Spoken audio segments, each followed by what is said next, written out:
Mas voltando para a pergunta da Malu, por que a China não quer depender do dólar? E ela não quer depender do dólar porque isso dá um poder para os Estados Unidos. Os Estados Unidos têm o poder de, por exemplo, levantar dinheiro barato, já que é a sua moeda.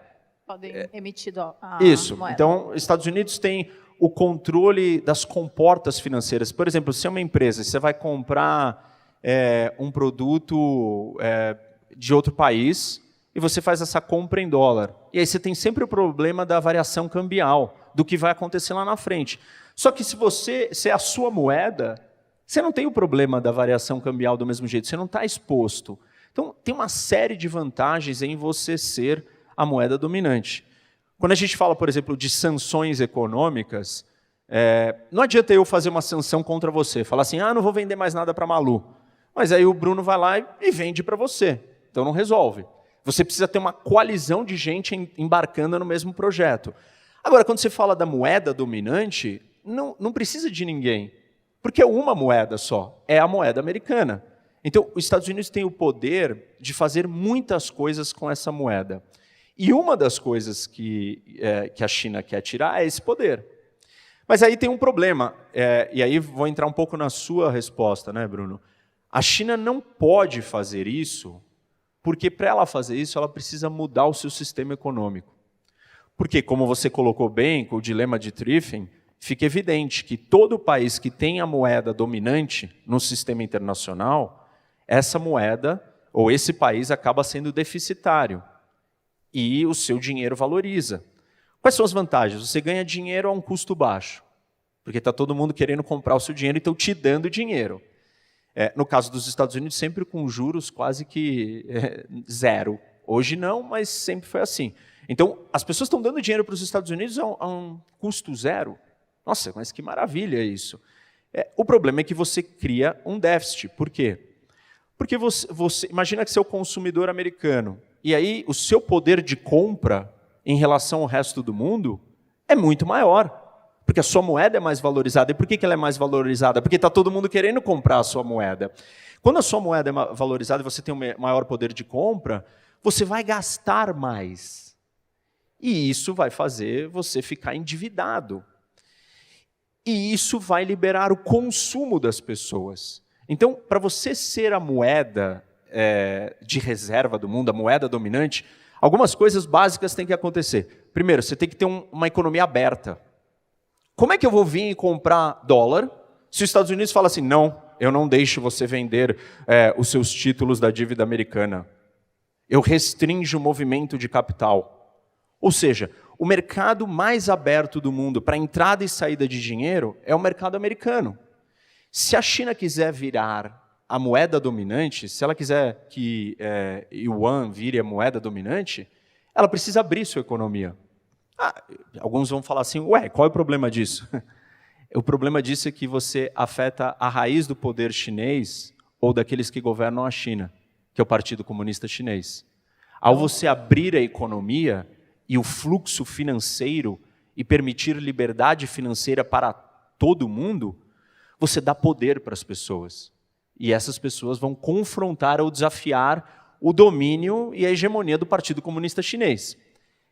E aí tem uma outra questão que a China não está preparada para fazer, que é relacionada com essa, que como que uma economia, então, que ela perde competitividade, porque a sua moeda fica mais valorizada e as suas exportações ficam mais caras, como é que os Estados Unidos vão ser competitivos internacionalmente ou mesmo domesticamente? Porque eles não conseguem vender tanto para fora, como o Japão, como a Alemanha, como a China, como a Coreia do Sul, porque a sua moeda é mais valorizada. Então, a economia americana funciona na base do consumo. Quem é que consome, gente? A população, as pessoas. Isso significa que você tem que permitir que o dinheiro proveniente do resultado do PIB chegue nas pessoas. E é tudo o que não acontece na China. Por quê? Porque ela precisa controlar as pessoas. O dinheiro, a porcentagem do PIB chinês está concentrada não nas famílias, está concentrada em maior parte no governo e nas empresas, que no caso são estatais. Então, para a China ter a moeda dominante, ela precisa abrir o fluxo de dinheiro para o mundo inteiro, e isso vai afetar o seu câmbio, vai afetar a sua moeda, o valor da sua moeda, vai afetar a sua competitividade de exportações, que é a base da economia chinesa. Se ela não vai mais exportar, então ela vai viver do quê? De consumo interno. Então ela tem que aumentar o consumo. Aumentar o consumo é dar mais liberdade para o chinês. Também não vai acontecer, a não ser que o Partido Comunista esteja disposto a perder poder. E nem ninguém que está no poder quer perder poder. Na democracia tem a regra que você vai perder, mas o político vai tentar vir com uma narrativa, com um discurso, para continuar ganhando. Existe uma competição, tá, uma avaliação dele. Agora, numa ditadura, isso sequer existe. Então, eu não acho que a China está se preparando para isso. Então, para que ela está se preparando?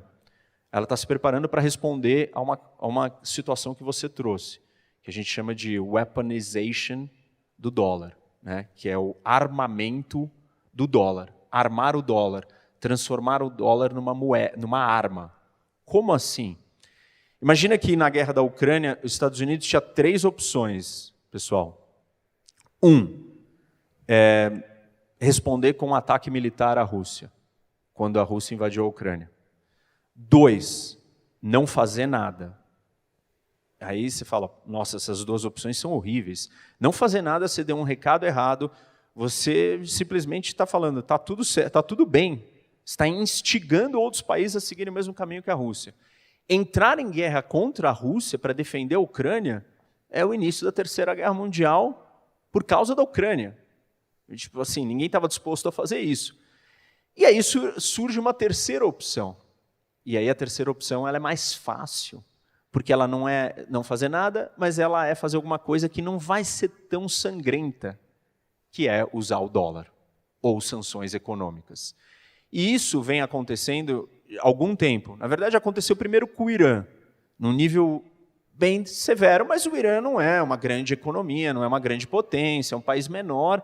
Tudo bem, todo mundo ficou quieto, isso não incomodou o resto do mundo. O Irã realmente é um país com muitos problemas, uma das grandes ditaduras mais sanguinárias do mundo. Todo mundo falou, merecido, vai. Quer dizer, ele passou muito da linha, não tem problema, né? Não é um risco tão grave. Aí a segunda onda dessas sanções, né, ou armar o dólar, ou usar o dólar como uma arma, vem quando a Rússia captura a Crimeia.